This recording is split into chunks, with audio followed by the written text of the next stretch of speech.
കൊലപാതക കേസിൽ പ്രതിയായ സൗദി പൗരനെ ജിസാനിൽ വധശിക്ഷയ്ക്ക് വിധേയനാക്കിയിരിക്കുകയാണ്. സൗദി ആഭ്യന്തര മന്ത്രാലയം അറിയിച്ചതാണ് ഇക്കാര്യം. യാസിർ മുഹമ്മദ് എന്ന യമനി പൗരനെ കുത്തിക്കൊലപ്പെടുത്തിയ ഖാസിം ബിൻ മുഹമ്മദ് എന്ന സൗദി പൗരനെയാണ് വധശിക്ഷയ്ക്ക് വിധേയനാക്കിയിരിക്കുന്നത്.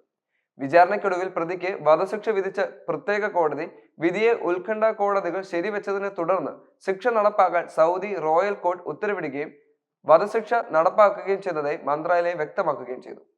മലയാളിയെ കൊന്ന കേസിൽ സൗദിയിൽ മലയാളി അടക്കം 5 പേരെ വധശിക്ഷയ്ക്ക് വിധേയരാക്കിയത് കഴിഞ്ഞ വർഷമാണ്.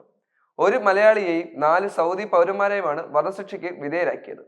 കോഴിക്കോട് കൊടുവള്ളി സ്വദേശി സമീർ കൊല്ലപ്പെട്ട കേസിലാണ് വിധി. തൃശൂർ ഏറിയാട് സ്വദേശി നൈസാം സാദിഖാണ് വധശിക്ഷയ്ക്ക് വിധേയനായ മലയാളി. സൗദി അറേബ്യ 330 പേരെ 2024 വധശിക്ഷയ്ക്ക് വിധേയമാക്കിയിട്ടുണ്ട്. ഒരു പതിറ്റാണ്ടിനിടയിലെ ഏറ്റവും ഉയർന്ന സംഖ്യയാണ് അത്ര ഇത്.